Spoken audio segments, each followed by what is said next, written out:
Ekor burung merak yang panjang dan berhiaskan pola mata selalu menarik untuk dilihat. Fenomena bola mata ini terjadi karena adanya kemampuan rambut-rambut kecil yang memantulkan cahaya. Cahaya yang dipantulkan oleh rambut berubah menjadi gelombang panjang yang terdiri dari beberapa macam warna. Sel.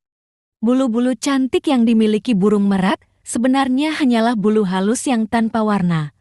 Uniknya, pada saat bulu-bulu tersebut menyatu dan mekar, maka akan terlihatlah keindahan